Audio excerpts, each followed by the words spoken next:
Assalamu alaikum wa rahmatullahi wa barakatuh. C'est un plaisir et un honneur, chers hôtes, de nous adresser à vous pour essayer d'être un peu fidèles par rapport aux propos tenus par nos prédécesseurs. Les propos que nous allons tenir vont s'articuler autour de 3 points qui vous permettront peut-être de savoir avec qui vous êtes venu rendre visite.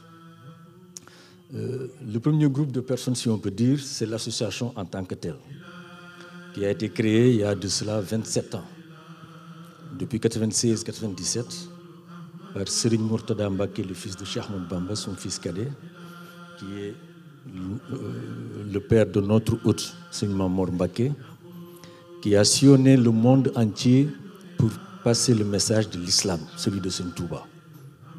Ceci lui a valu le parcours d'être allé en Amérique, d'avoir l'honneur de faire partie des rares à intervenir au sein de la grande session des Nations Unies, à la salle des Nations Unies à New York, sans compter les innombrables salles, qu'elles soient de la religion musulmane comme des autres religions qu'il a sillonnées ici en Europe. Il a été invité ici à l'Institut du monde arabe comme à la Grande Mosquée de Paris, sans compter tout ce qu'il a fait comme parcours dans le monde arabe.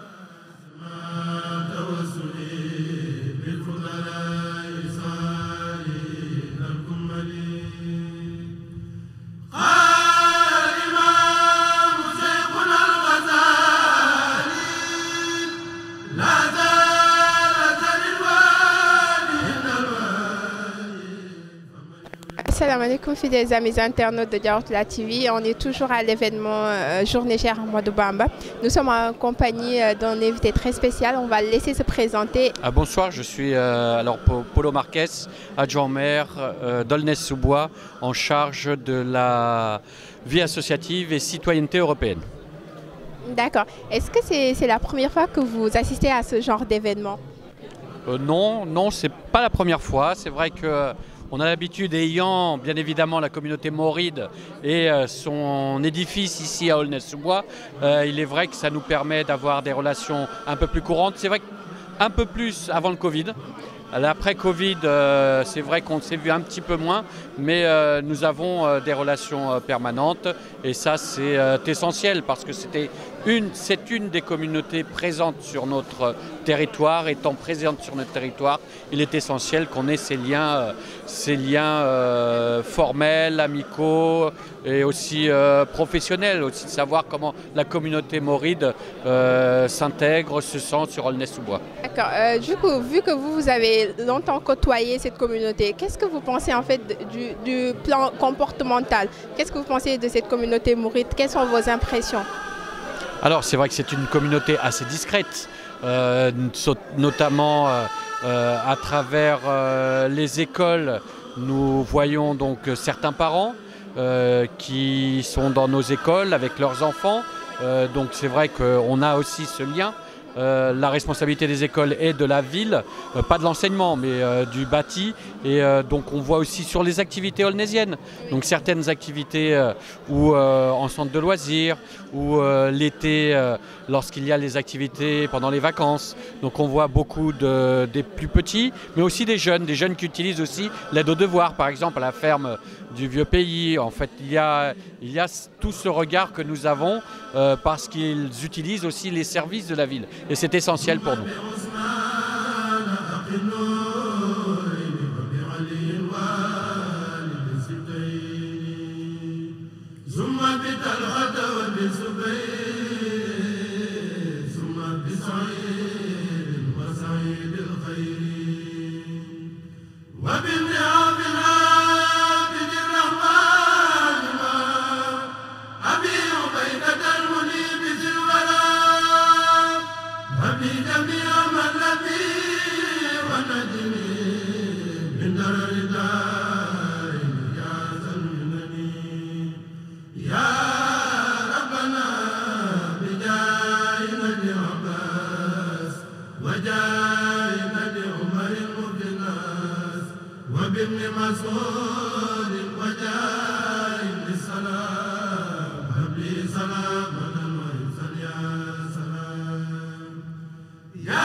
Louange à Allah, Seigneur des univers.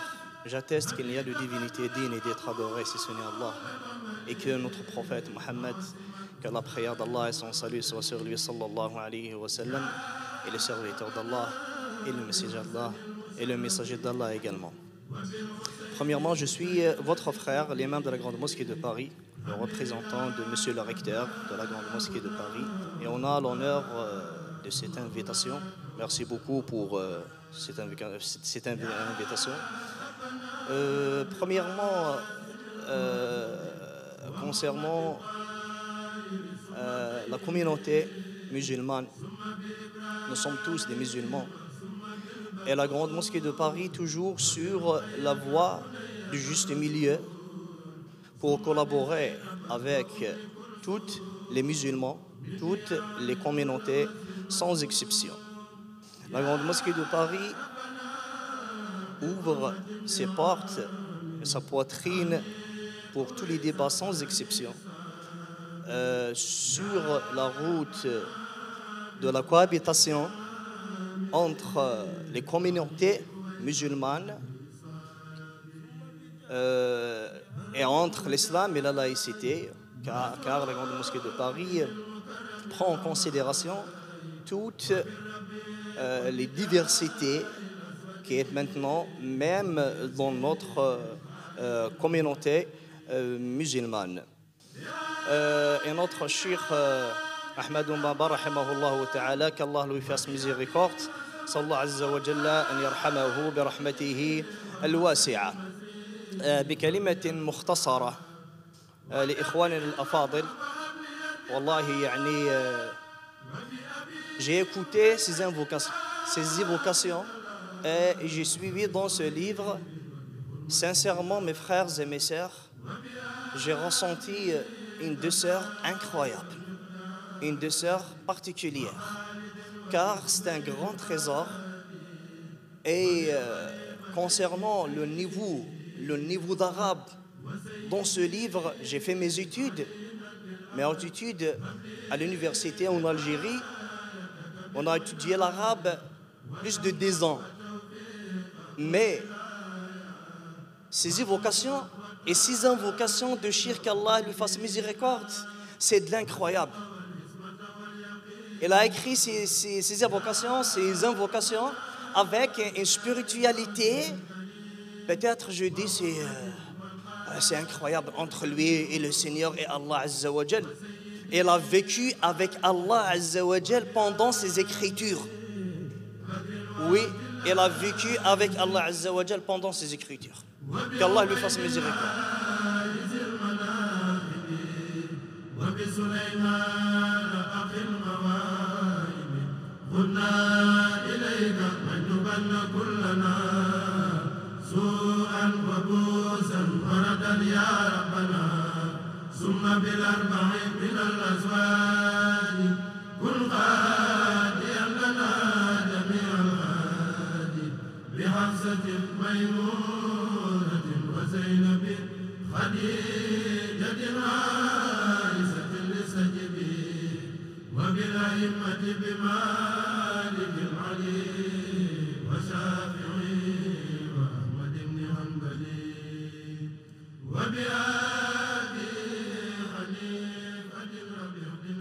Du coup lan nga ñu mën a wax ci événement bi xam nañ ne journée Cheikh Ahmadou Bamba la tudd mais est-ce que yàgg nañ ko amal ak lan moo doon sabab bi. waaw salaamaaleykum xam naa nag loolu moom lot nañ lool ci wax si ndax loo xamante ne dafa jiitu suñu ko ñëw fii ci Europe Serigne Mourtala Mbacké moom Serigne Touba daan ko fi amal ak magi taalibe yi nga xamante ne ñoo fi ne. mu dem nag ba nga xamante ne tey jii nii wuy ji na boroomam sëñ Maamoor bi nga xamante ne mooy jëwriñam wéyal liggéey boobu noonu képp ku wax nag sëriñ Mourtala rek xam ne liggéey bu am solo bi nga xamante ne liggéeyal na ko sëñ Tuubaa ci diaspora bi moo waral tax tournée yi nga xamante ne mooy tournée européen yi muy def yëpp ci àdduna bi bés bi nga xamante ne mooy journée Xaadim Rasul daan na ko fi amal fii nii ci Paris.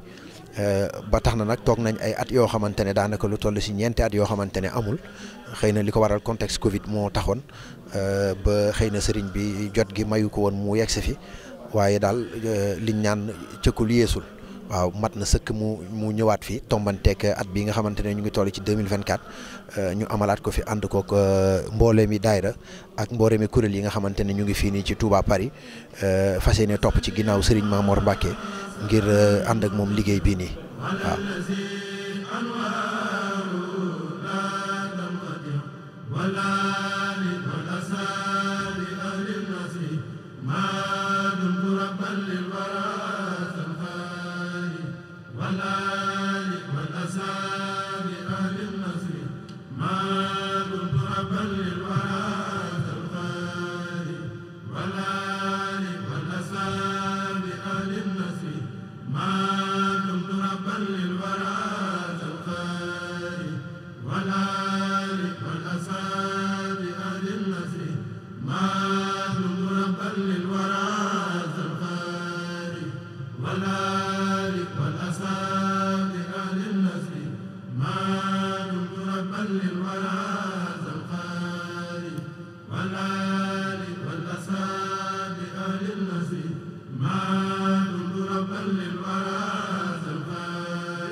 naka nga gisee taxawaayu soxna yi si événement bi seen lan moo nekk seen taxawaay yéen soxna yi si bésu Cheikh Ahmadou Bamba bi.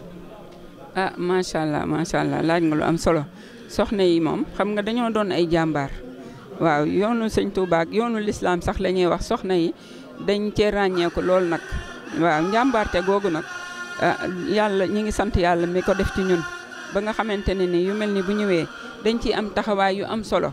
ndax dañuy àndandoo rek mel na ñoo bokk lépp ndax mel na ñoo bokk ndey bokk baay bokk fuñ màgge bokk fuñ yaroo ñu koy sant sëñ Touba ndax moom rek moom mën a am loolu waaw dañuy bennoo rek ñun soxna yi ànd solidarité ànd teeru gan ñi teral leen dugg ci waañ yi defar xéewal yi dara du manqué daal dara du manqué macha allah berneel yi du manqué dara du manqué te boo nee ngan ne yëfi sëñ Touba moo xewloo berne ànd te dara du manqué soxna yi di ci jàmbaar lool nag doo dégg kenn ko wonk duñ sonn duñ taay bu dee une semaine sax dinañ ko jéngu nekk ci waañ wi taxawul lépp ba mucc ayib waaw kon soxna yi moom gàcca ngalaama jaaraama soxna yi macha allah.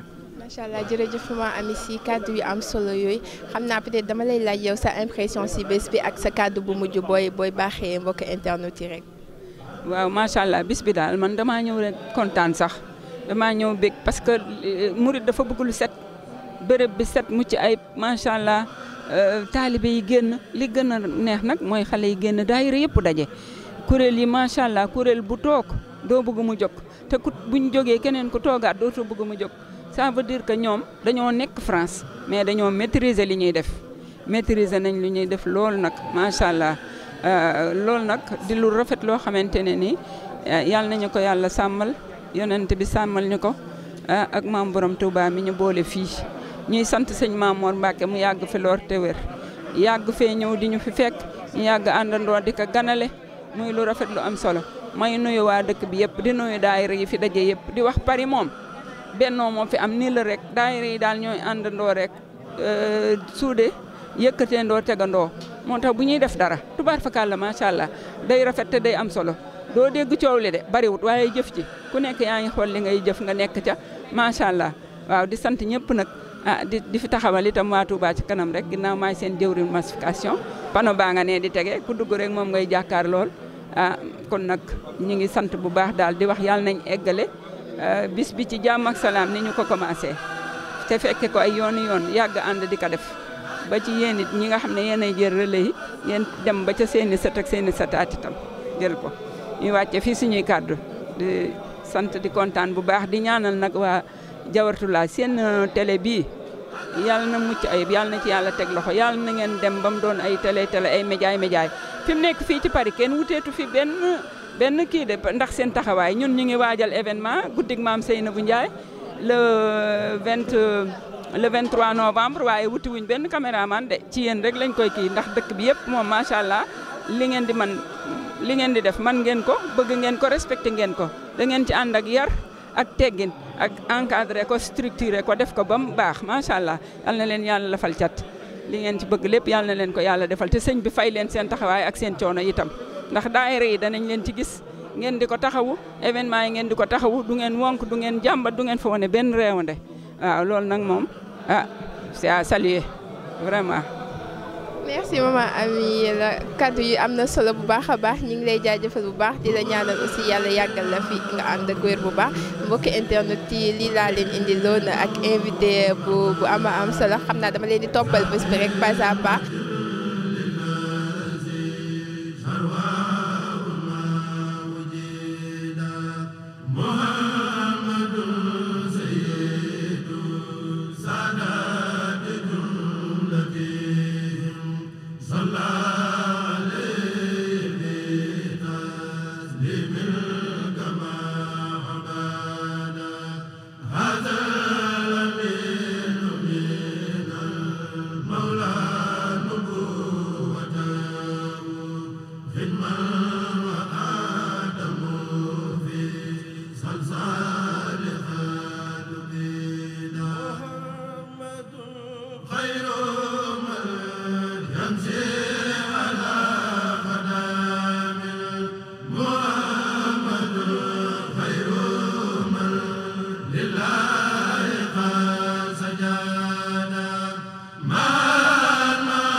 asalaamaaleykum wa rahmatullahi wa barakaatu.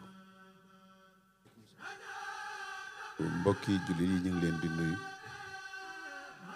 di leen sant bu baax di massawu di am mbégte itam ci jotaay bi ñu nekk ak yéen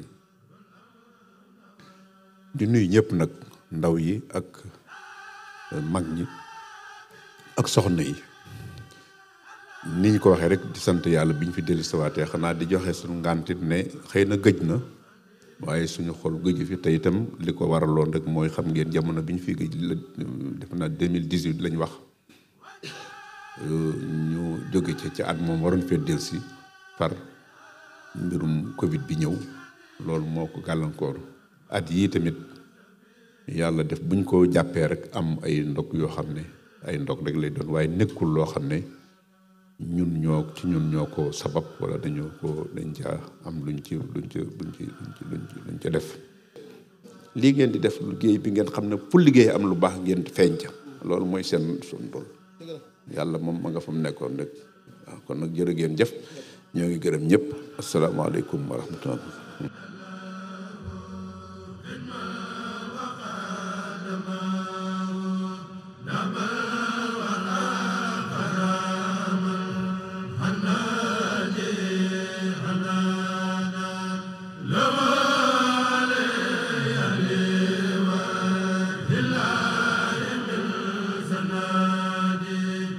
la